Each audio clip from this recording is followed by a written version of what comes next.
कालू कौवे की 4 बेटियां थीं और चारों बेटियां एकदम सही सलामत थीं। लेकिन जब भी कालू के घर में कोई बेटा जन्म लेता तो वो कुछ ही समय बाद मर जाता। इस बात का कालू कौवे को बहुत दुख होता। टुनटुनी जी, आपको क्या लगता है इस अंडे से बेटा होगा या बेटी?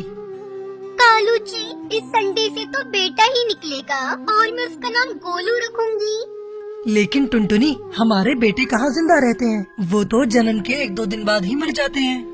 ऐसा ना कही कालू जी, शायद हमारे बेटों की मौत किसी बीमारी के कारण होती हो। परंतु टुनटुनी, हर बार ऐसा थोड़ी ना होगा।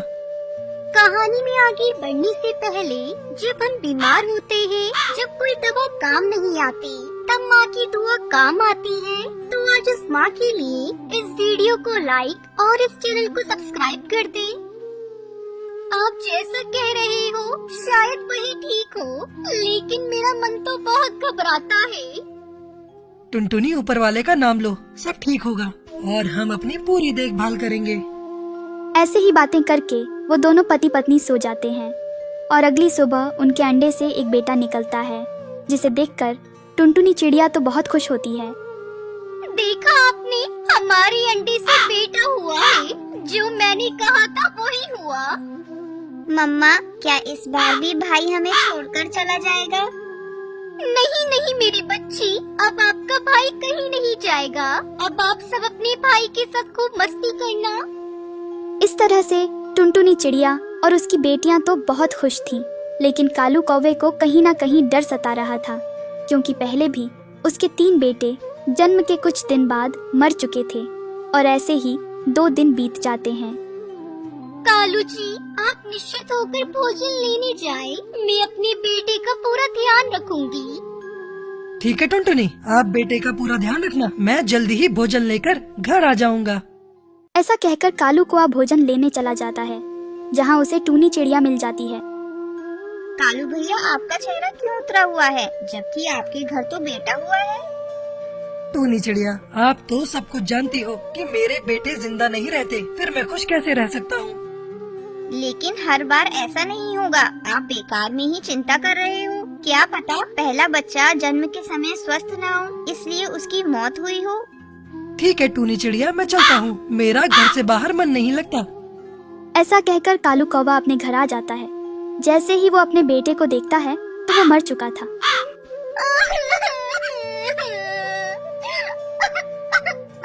कालू जी, हमारा गोलू भी बाकियों की तरह चला गया।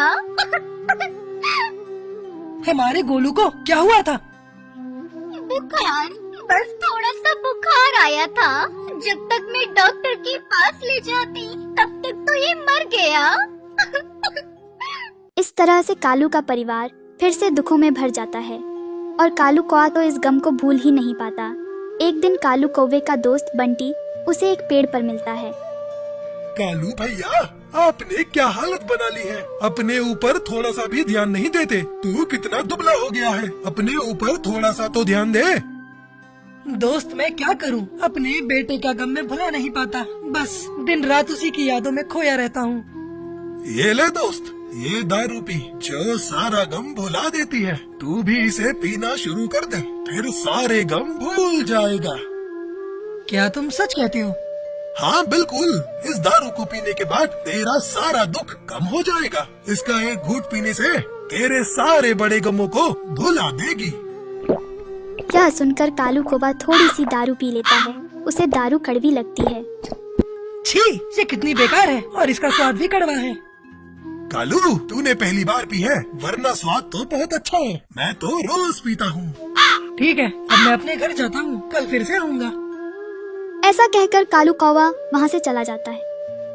अरे कालू जी, आप इतनी देर तक कहाँ थे? टुनटुनी, मैं अपने दोस्त के घर गया था। क्या कालू जी, आपने शराब पी रखी है?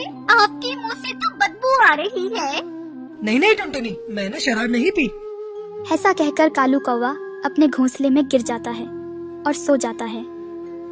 आज से पहले तो कालू जी ने कभी शराब से हाथ नहीं लगाया। पता नहीं आज कैसे शराब पी ली। ऐसा सोचकर टुनटुनी चिड़िया भी सो जाती है और दूसरे रोज कालू कौवा फिर से अपने दोस्त बंटी कबूतर के घर जाता है और शराब पीता है।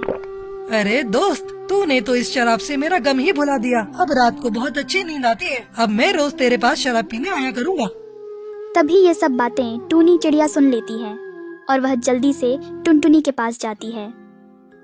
टुनटुनी बहन, पता है तुम्हारे पति कालू जी अब शराब पीने लगे हैं। मैंने खुद उन्हें वो गुंडा बंटी कबूतर के साथ देखा। अगर कालू जी रोज शराब पीने लगे तो तुम्हारी बेटियों का क्या होगा? हाँ बहन, तुम ठीक कह रही हो। हमें जल्दी जाकर उन्हें रोकना चाहिए। फिर टुनटुनी चिड़िया टूनी चिड़िया के साथ बंटी कबूतर के घर जाती है और वहाँ कालू शराब पीकर बेहोश पड़ा हुआ था। फिर टुनटुनी चिड़िया और टूनी चिड़िया उसे अपने घोंसले में ले आती है। थोड़ी देर बाद कालू को होश आता है और वह कहता है, आप दोनों यहाँ? मेरा दोस्त बंटी कहाँ है और मेरी दारू कहाँ है? आप अपने दोस्त के घर बेहोश पड़े थे और बंटी भी वहाँ नहीं था। वो तो अच्छा हुआ जो टूनी चिड़िया में समय पर जाकर आपको यहाँ ले आए। हाँ कालू भैया, आप तो इतने बुरे ना थे, फिर आप इतनी शराब क्यों पीते हो? टूनी दोस्त, मैं अपने गम को भुलाने के लिए शराब पीता हूँ। अरे वाह कालू भाई, तुम तो नशा करके अपने गम को भुला दोगे। लेकिन टुनटुनी, उसको क्या अपने बच्चों का दुख नहीं है? वो एक माँ होकर भी अपनी बेटियों के खातिर जी रही है, क्योंकि उसे पता है बाप के सिवा बच्चों का कोई नहीं होता। और तुम नशा कर रहे हो। टूनी चिड़िया की ऐसी बातें सुनकर कालू कौवे को अपनी गलती का एहसास हो जाता है और वह सभी से माफी मांगता है। मुझे माफ कर दो टुनटुनी, मैं आज के बाद दारू कभी नहीं पीऊंगा और अपनी बेटियों की परवरिश बेटों की तरह करूँगा। कालू कौवे की ऐसी बातें सुनकर टूनी चिड़िया खुशी खुशी अपने घर चली जाती हैं। फिर उस दिन के बाद से कालू कौवा कभी शराब नहीं पीता और अपने परिवार के साथ हंसी खुशी रहने लगता है।